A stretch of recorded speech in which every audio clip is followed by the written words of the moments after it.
Mochila Infinita, viajamos sin pasaporte. Y si hablamos de viajes, hablamos de Agencia de Viajes Ramírez. Sudeste Asiático, Nueva York, Cancún, Las Toscas.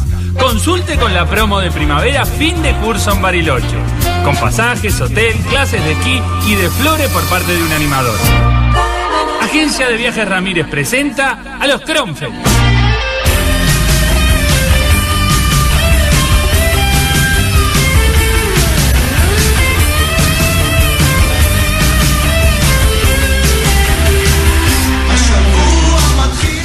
¿Qué es esto? Qué curiosidad que me da.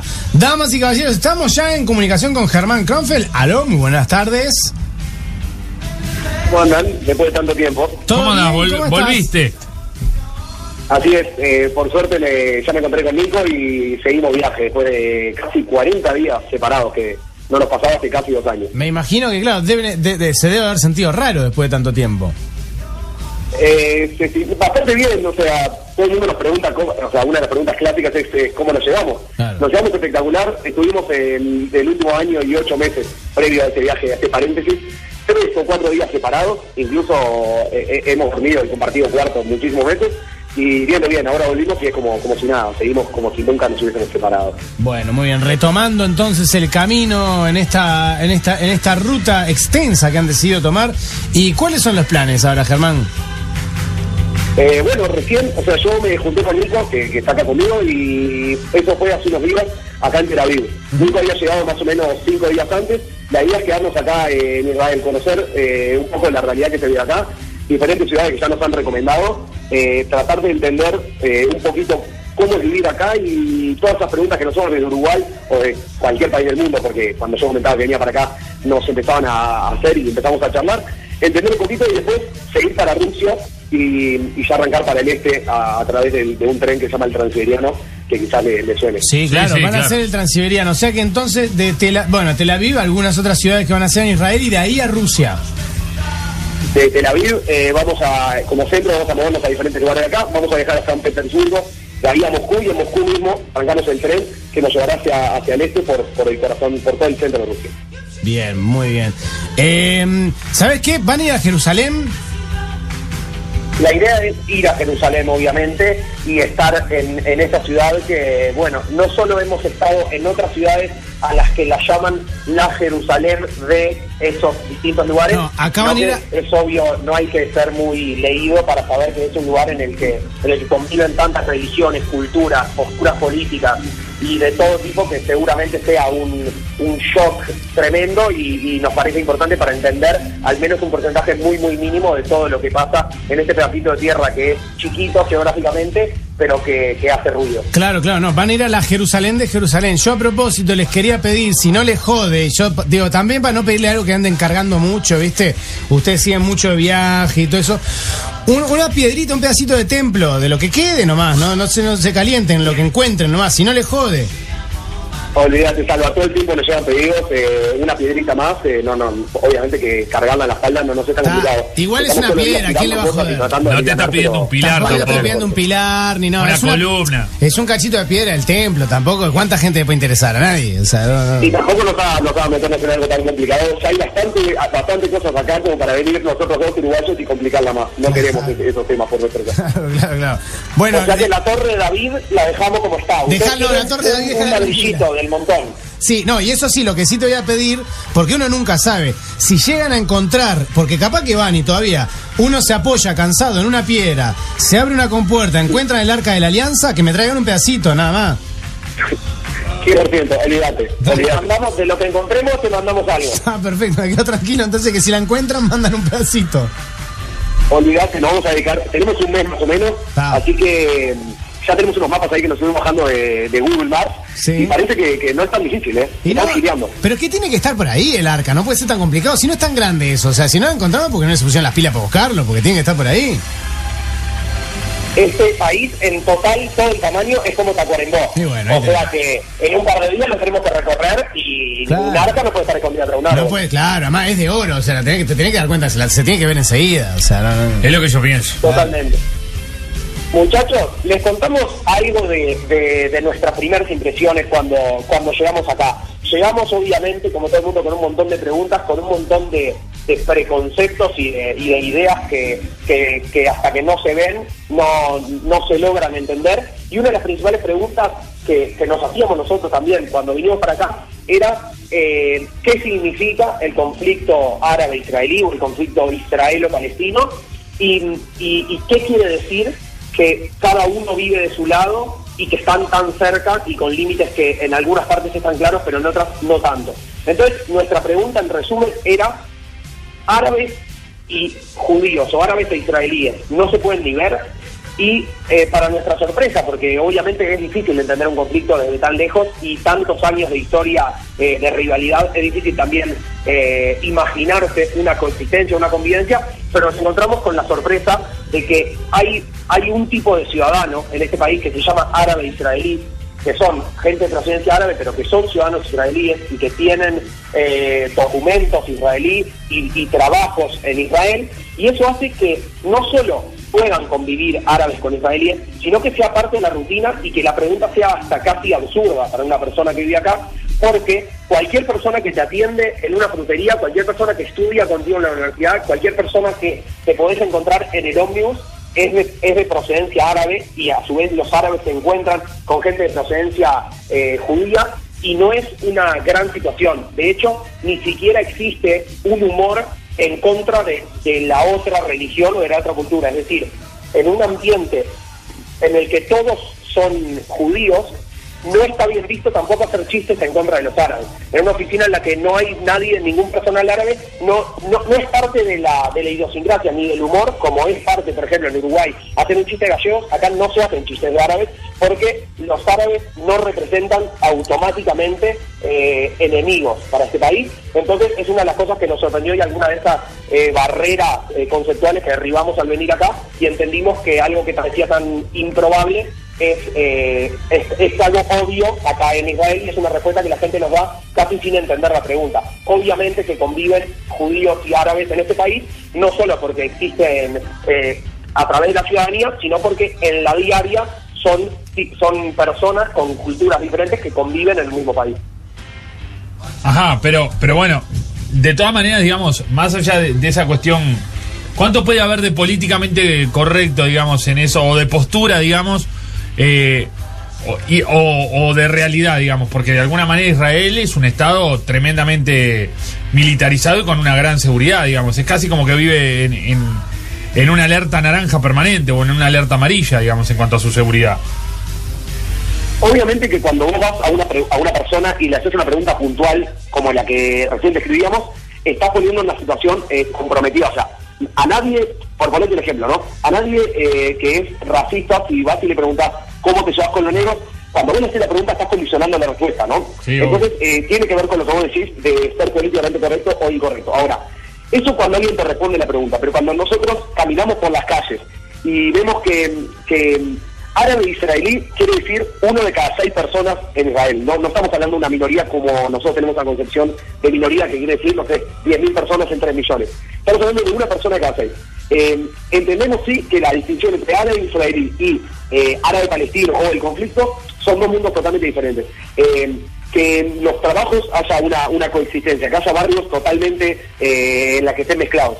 Que el judío vaya a comer su comida típica de su país, que es de Medio Oriente, y sea de procedente árabe, que fumen la narguila o la juca, depende cómo le llamamos nosotros, y que culturalmente estén tan mezclados, implica que en Israel ambas religiones, ambas costumbres y ambas culturas convivan de una manera que nosotros desde lejos no podemos entender y que se nos hace difícil concebir. De hecho, los árabes israelíes tienen representación política, tienen exactamente los mismos derechos que los árabes judíos, que los judíos de Israel, y ¿cómo se dice? Entonces, claro, a nosotros nos choqueó de alguna manera entender esa distinción, pero que existe entre el árabe israelí, o sea, el árabe que nace en tierras israelíes y que es un ciudadano israelí con mismos derechos y mismas obligaciones, y el árabe o musulmán que no pertenece a este país. Claro, yo me imagino en principio que lo primero que se me viene a la cabeza es algo similar a lo que pasa, por ejemplo, sobre todo con los mexicanos, ¿no? Pero debe ser con todo el resto de los sudamericanos o latinoamericanos, mejor dicho, que viven en Estados Unidos, digamos. Es un vínculo similar, digamos, o sea, personas Con la diferencia que ahí el territorio es discutible, digamos, porque muchos ya vivían ahí también antes que, o su familia vivía ahí antes que se creara el Estado, Israel como Estado, digamos, pero se me ocurre esa cosa, sí, ¿no? Puede tener algo que ver. Lo que nosotros más nos sorprendió, eso que hablas, obviamente que hay una rivalidad y como mencionabas, hay un conflicto militar en desarrollo desde que se creó ese país, la que es obvio que la coexistencia no es 100% de los lados, está clarísimo, no hay ninguna novedad, pero lo que nos resultó novedoso a nosotros es que no sea del 0%, es decir, nosotros veníamos y mucha gente nos había comentado también que al llegar acá era un país judío, y eso implica que si es un país judío no hay, sobre todo los principales rivales del guaidismo, pero encontramos que en el país hay sí ciudadanos que pertenecen al país y que no son judíos, al margen de que obviamente también hay católicos y otras religiones. Pero está claro que no es el 100% y no es que encontramos que en Israel no existe el conflicto, sí encontramos que hay lugares, zonas y personas individuales entre las que no existe conflicto. Eso es algo que nos sorprendió, porque por lo menos derribó algún grado de ignorancia con el que llevábamos. Y otra cosa que también nos pasa al respecto es cómo se vive la guerra o el conflicto. Es decir, este es un país que la guerra se divide como por operaciones o por ataques, pero el peligro de ataque siempre está latente. Es decir, la gente lee las noticias y cada muy poco pasan cosas.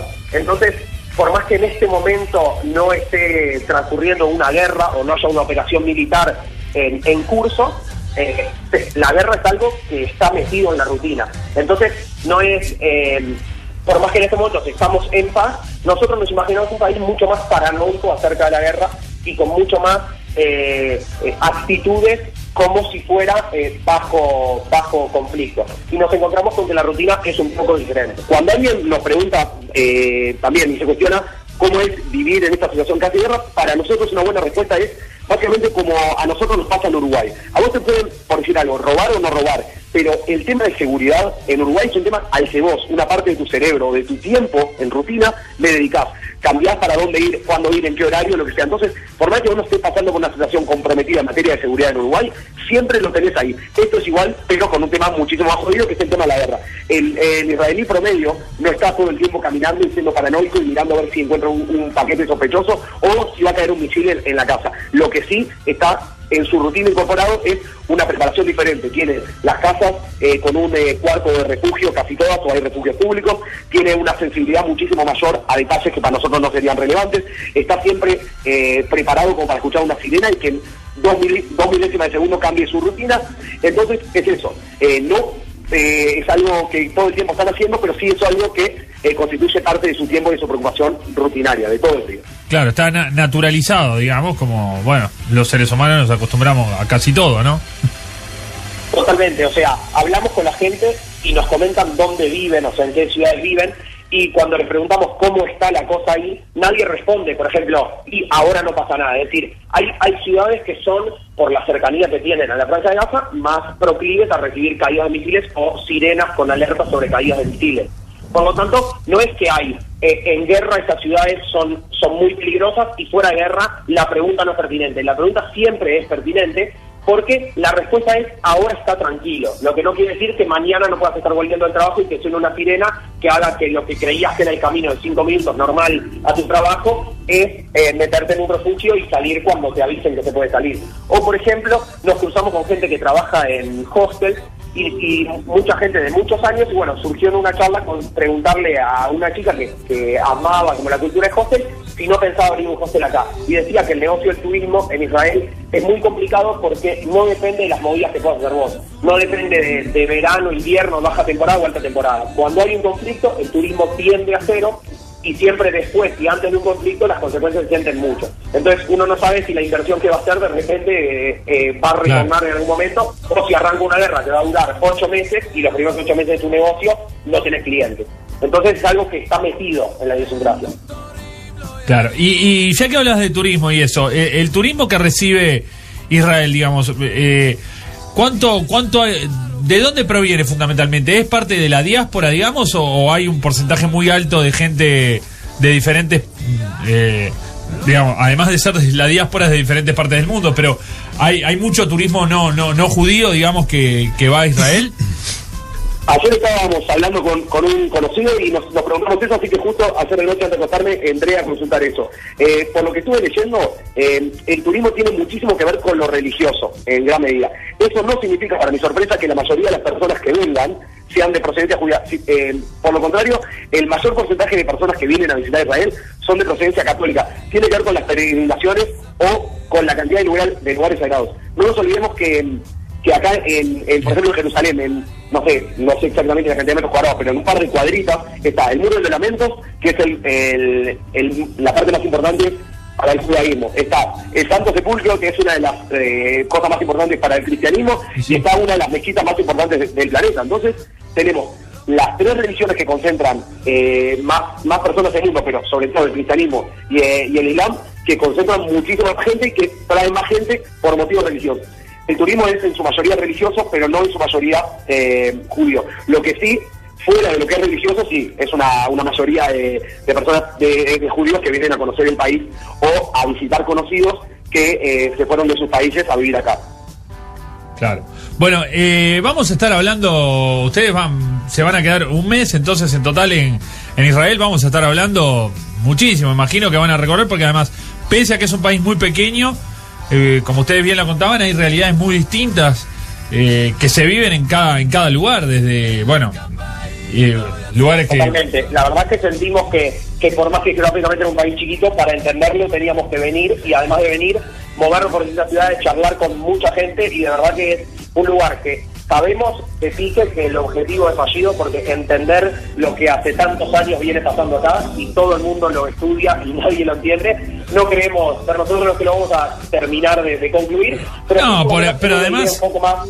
A veces es muy difícil sacar conclusiones de conflictos tan antiguos, pero además, sobre todo, cuando hay posiciones tan radicalizadas, digamos, y que los discursos radicales son funcionales, no se termina nunca. O sea, en ambos lados hay gente que se alimenta en estos, tanto en el lado israelí o judío y en el lado palestino o árabe, se alimentan de la cosa más radical el uno del otro, entonces son funcionales. Hay intereses que sirven que las cosas sigan así. Eso está claro. Nosotros tenemos una imagen de ambos lados que al haber llegado nos dimos cuenta que son mucho más aisladas o sí, como decías, están mucho más mediatizadas de lo que realmente son, y nos encontramos con actos de consistencia o con ideas de la gente, o sobre todo con caras de la gente con la que hablamos, es decir, sorpresa a la hora de afirmar cosas que son tremendamente equivocadas, pero que a través de los medios nos llegan como ciertas. Es decir, nosotros hablamos como con soltura de obviedades, que era lo que vos mencionabas, Gonza, de obviedades extremas, y la gente nos mira como diciendo, no, nada que ver, o sea, la mayoría de nosotros no pensamos así de los dos lados. Entonces sí, es muy complejo, y aunque no se llega a entender en su total complicidad, está bueno saber que hay mucha gente que tiene matices, y que es la inmensa mayoría, y que los extremos no están en el día a día caminando por las calles, más allá de que, bueno, obviamente por momentos o en distintos barrios o lugares, obviamente hay gente que piensa diferente, y las experiencias individuales también cuentan a la hora de tomar posición. Le voy a hacer la última pregunta, y ya lo despedimos porque vamos a seguir hablando, nos fuimos largo. ¿Piensan, es fácil ir a Palestina, digamos, es accesible, o tienen idea de cruzar? Mira, hay en Palestina también, a pesar de ser muy chiquito el territorio que hoy en día pertenece a Palestina, hay dos grandes zonas que están separadas. Está la Franja de Gaza, obviamente a la que no podemos entrar, y para ingresar tenés que ingresar acreditado como periodista y totalmente protegido por el ejército israelí, porque obviamente corre riesgo tu vida, y no hay acceso libre, además, porque la representación del Hamas en la Franja de Gaza no permite que cualquiera entre, porque es un conflicto y básicamente quieren o que vean lo que hay ahí de una manera marcada o lo que sea, pero no podemos entrar a ese lugar. La otra parte, que es Cisjordania, sí está mucho más tranquilo y es como un gris, hay más matices y hay más territorio. A eso sí ya nos pusimos en contacto con un uruguayo que vino acá por razones laborales, que nos dijo que ya estuvo ahí y que nos va a llevar. Así que bueno, la idea nuestra es, como hablábamos antes, recorrer bastante el país. La realidad es conocer las diferentes opiniones y funciones que hay acá, ir a la parte palestina, estar un poco en Israel, estar en la parte árabe-israelí y tratar de, sin sacar muchas conclusiones, contarles un poco lo que vemos. Perfecto. Bueno, Germán, Nicolás, nos encontramos la semana que viene, Perfecto. Les recordamos antes de Sí, cortar, 3 a la vuelta.